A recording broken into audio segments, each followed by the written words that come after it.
Coding for the Little Brains. Hello everyone, welcome to a brand new video from Coding for the Little Brains. This is the second video in this series. In last video, we saw what are the core concepts in any programming language. In last video, we had talked about syntax, statement, algorithm, what is a flowchart and what is debugging. So if you haven't watched my first video, please go back and watch the first video and then come to this video. So today we are going to learn the core concepts, core building blocks in any programming language. So let's start. So the building blocks in any language include variables, loops, functions, and conditional statements. So now let's see each and everything in detail.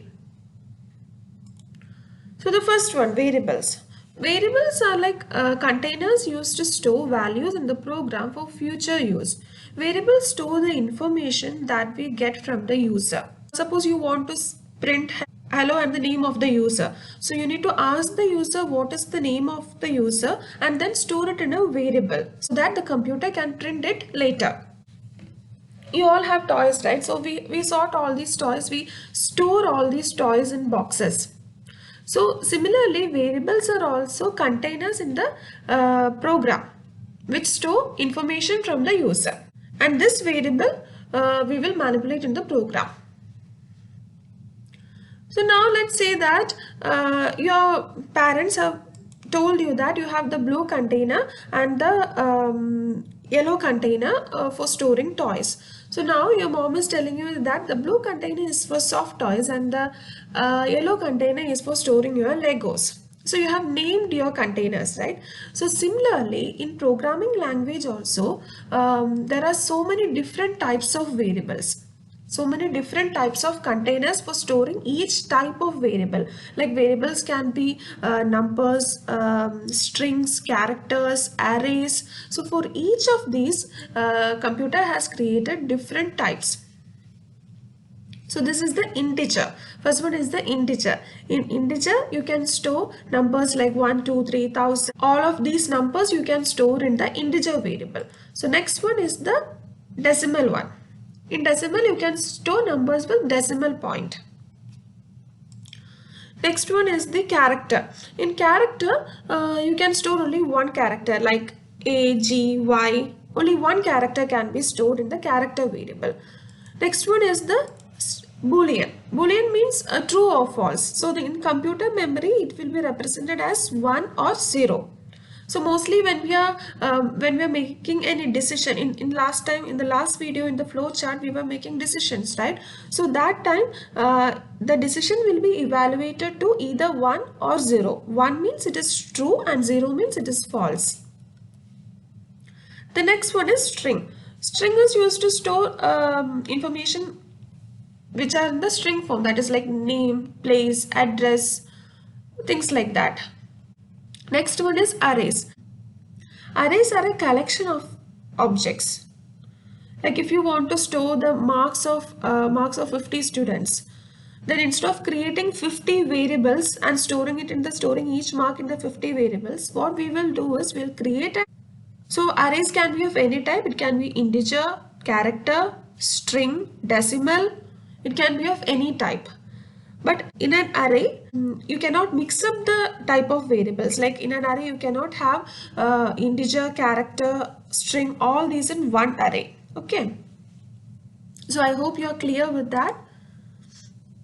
So now your mom has labeled this as soft toys, the blue container as soft toys, but you have put Legos in your soft toy box. So then what your parents will tell you, no, you're not supposed to do that. You should store your Legos in the correct container. Similarly, in computer also, if you try to save, like let's say name or place in an integer variable, you won't be able to do that. The computer will say that you are doing a mistake and you should correct it. The program won't run with this error. Okay.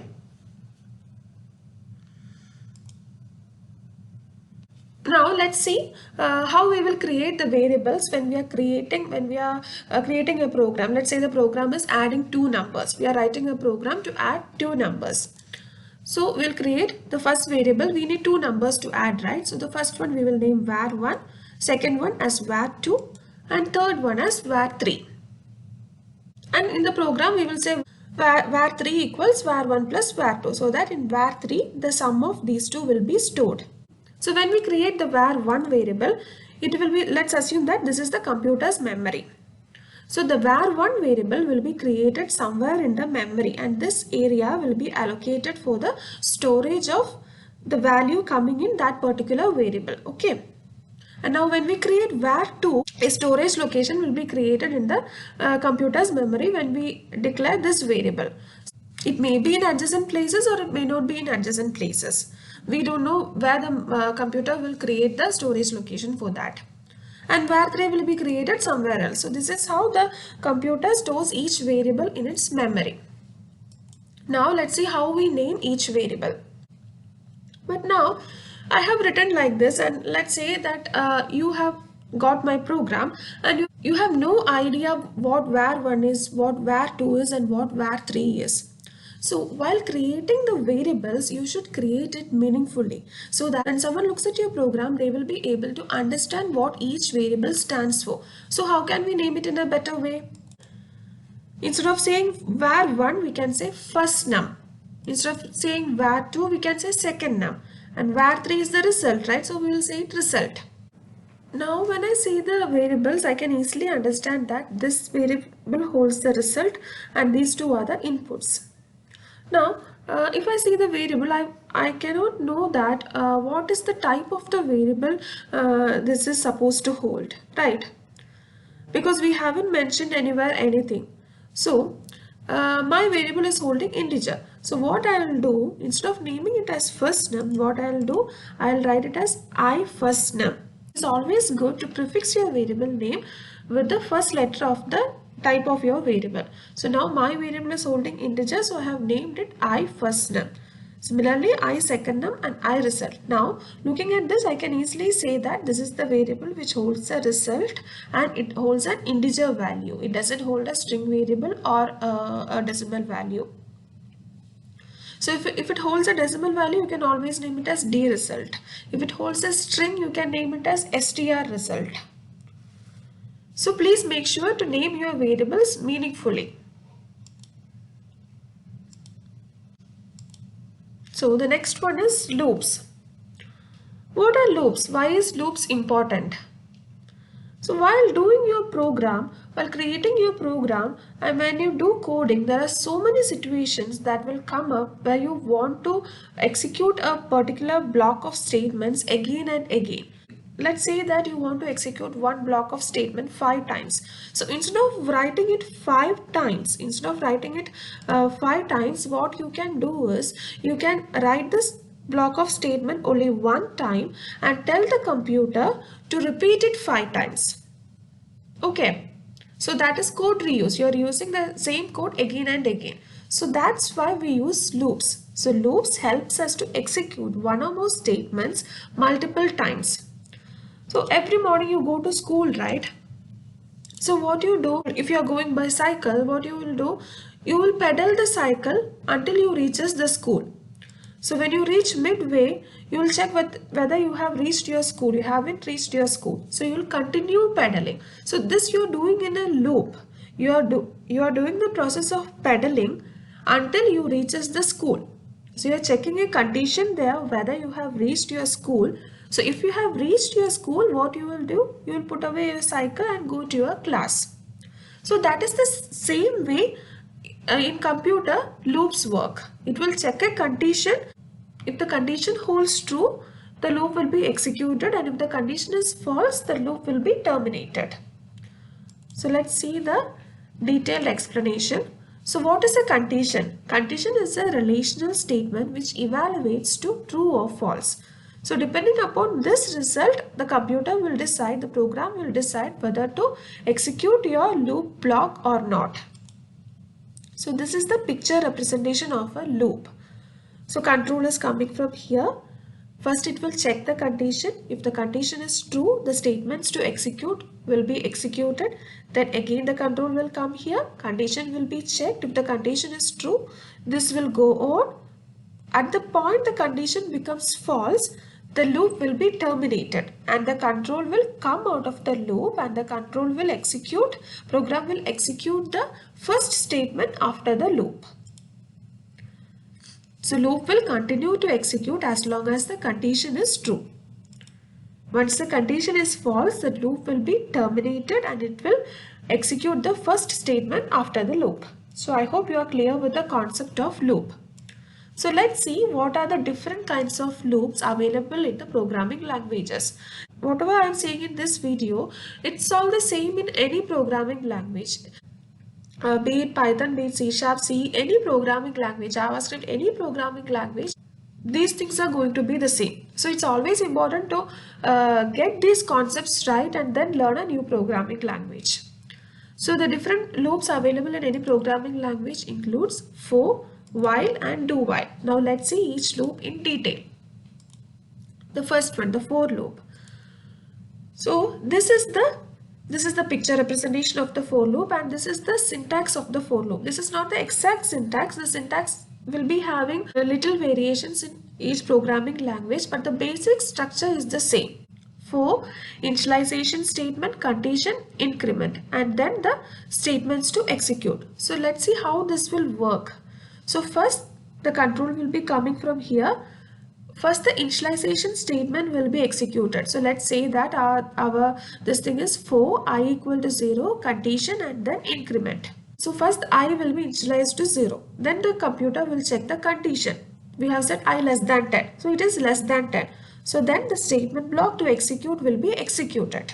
So the statement block will be executed, and then increment or decrement as per your programming requirement. As per your requirement, it will be increment or decrement. Increment means increasing the value and decrement means decreasing the value.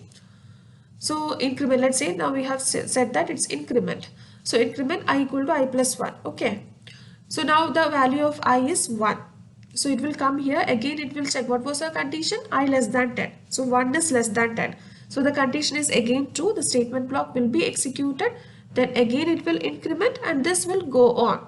So the point when our initialized variable I becomes 11, becomes 10, 10 less than 10. When the computer checks 10 less than 10, this condition is false, right? 10 is not less than 10. 10 is equal to 10. So the condition will be false and the control will come out of the loop. So that's how a for loop works. Now let's see how a while loop works. The structure of a while loop is like this. While will specify the condition and then the statements to execute. So first the condition will be checked whether it is true or false. If it is true, the statement will be executed, and if the condition is false, the control will come out of the loop. Next one is these are all very simple, that's why I'm not explaining in detail. Next one is the do while loop. So if you see the syntax of the structure of the do while loop, it is do, then we will mention the statements to execute, then at the end while, and then the condition is specified. So if you see the picture representation, first the statement block will be executed without checking the condition. Without checking the condition, the statement block will be executed. After executing the statement block, the condition is checked. And if the condition is true, again the statement block will be executed, and then again the condition will be checked. If the condition is false, the control will come out of the loop. So that's the difference between the while loop and the do while loop. In while loop, we saw that the condition was first checked and then the statements is executed. But in do while loop, first the statements were executed and then the condition is checked. So in do while loop, at least once the statement block will be executed because it is not checking the condition at first. So next is conditional statements. Conditional statements helps us in making decisions. While doing programming, there will be so many situations whether you have to make a decision based on one or more situations. So that time we use the conditional statements. So let's say that you have gone to an ice cream parlor, then you will be confused whether to have a chocobar or a strawberry ice cream. Then you will make up your mind and then you will decide on one thing. So similarly, computers, while doing program also, we need to make decisions. So that's where we use the conditional statements. So the conditional statements available are if, if else, if else, and switch statement. Now let's see each statement in detail. So the first one is the if statement. So the if statement will check the condition. Here we will specify the condition. If the condition is true, the if block will be executed. So suppose this is a program, statement block 1 will be executed, then the control will come here. The program sees a if condition, then it will evaluate the condition. If the condition is true, this if block will be executed. If the condition is false, statement block 2 will be executed. Okay, and if the condition is true, if block will be executed and then statement block 2 will be executed. Now next is the if else statement. In the if else condition, we have added an else part to our if block here. After the if block, we have added an else block. So first the statement block 1 will be executed, that control will come here. It will see an if condition, so this condition will be checked. If it is true, this if block will be executed, then program will straight away come to statement block 2 and this will be executed. And now if the condition is false, this block won't be executed. Else it will come to this part and this else block will be executed. And then statement block 2 will be executed. So in the if else statement, in the if else condition, either of these blocks will be executed. Either this one or this one will be executed. Next is the if else statement. So if you see, this is the structure of the if else statements. Now I have added only two else if statements here, two else if blocks here, but you can add as many else if statements, else if block depending upon your requirement. So the basic structure of if else if statement is like that. If condition, then we will specify the if block, else if condition, then the else if block, else if the next condition, the else if block for that one. If you have another else if condition, then you can specify that here, and at the end there will be a else condition. That is, if none of these conditions are met, then only this else block will be executed. So let's see how the program flow will be. First the statement block 1 will be executed, then the program flow will come here, control flow will come here. It will check this condition. If the condition is true, this if block will be executed. Then the program will not execute any of these statements. Any of these else if and else statements won't be executed. Straight away the program flow will come to statement block 2 and that will be executed. Now let's say that if the condition is false. If the condition is false, this won't be executed. Control will come here. It will check whether the condition is true. If the condition is true, this else if block will be executed. After executing this else if block, the control will not come to any of these blocks. Straight away the statement block 2 will be executed. And now this else if condition is also false. It will come to this condition. If this condition is true, this else if block will be executed and then control will come to statement block 2. If this else if condition is also true, the control will execute the else block and then the control will come to statement block 2. So that's how the if else statement works, condition statement works. So next one is the switch statement. So the switch statement is like that. The statement block 1 will be executed, then the control will come here. It will see a switch statement. This is a modified form of the switch case statement is a modified form of the if else statement. So first it will come to the first case. The program will check the condition. If the condition is true, this statement block will be executed. And then it will come to statement block 2. If the condition is not true, the second case will be checked. If the second case is true, it will execute this statement block and the control will come to statement block 2.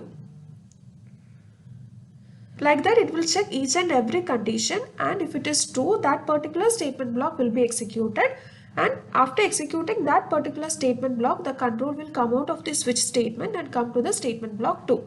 If any of these case statements, any of these conditions are not true, then what the switch statement will do is, we'll mention a statement in the default. I have forgot to mention the statement block here. There will be a statement block here. In the default, we will mention what to do when any of these conditions are not true.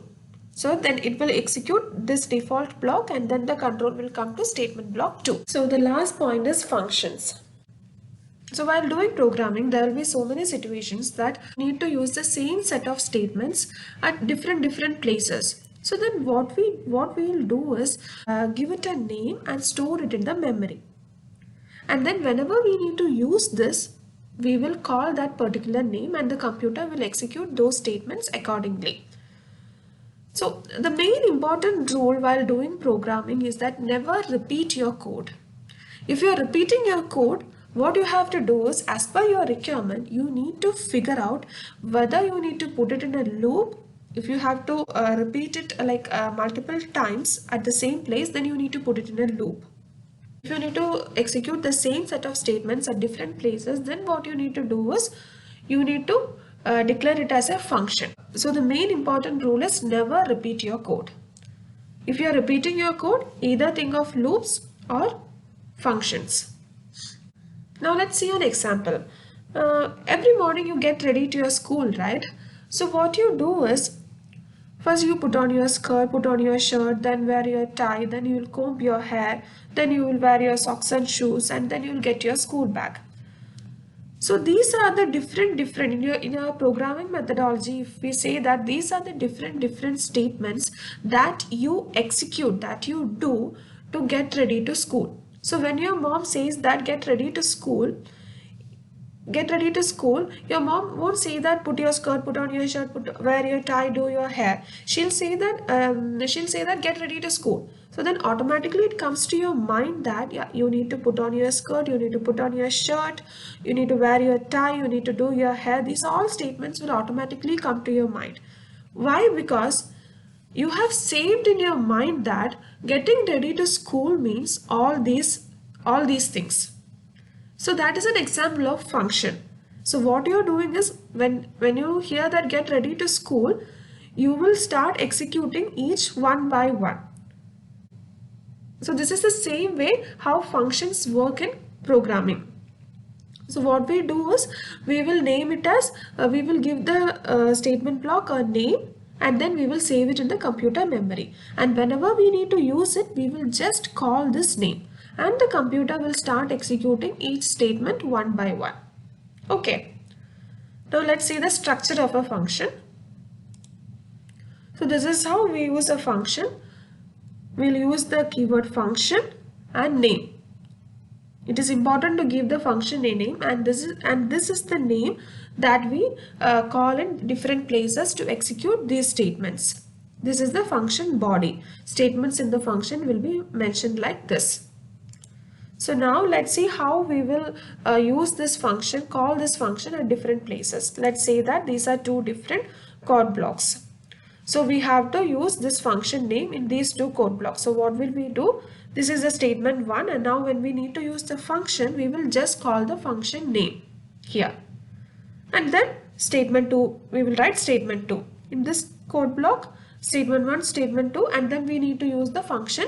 So we will mention the function name here and then statement 3 and statement 4. So let's see how the program flow will be.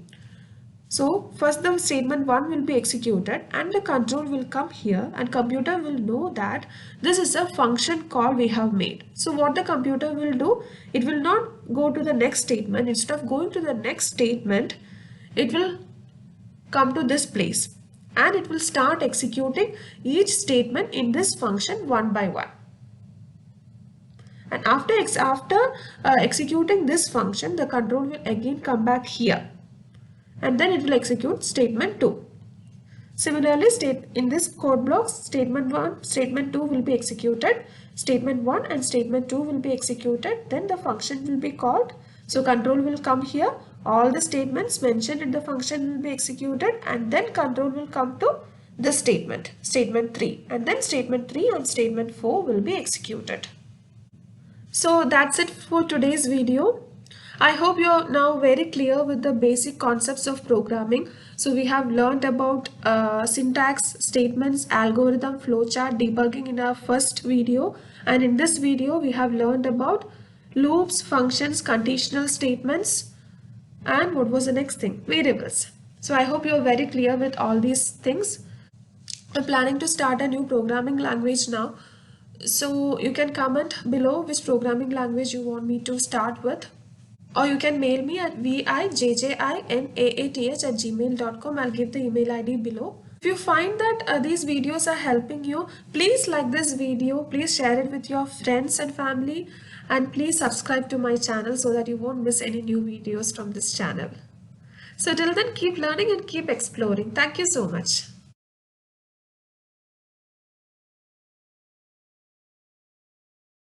Coding for the little brains. Please share, like, and subscribe.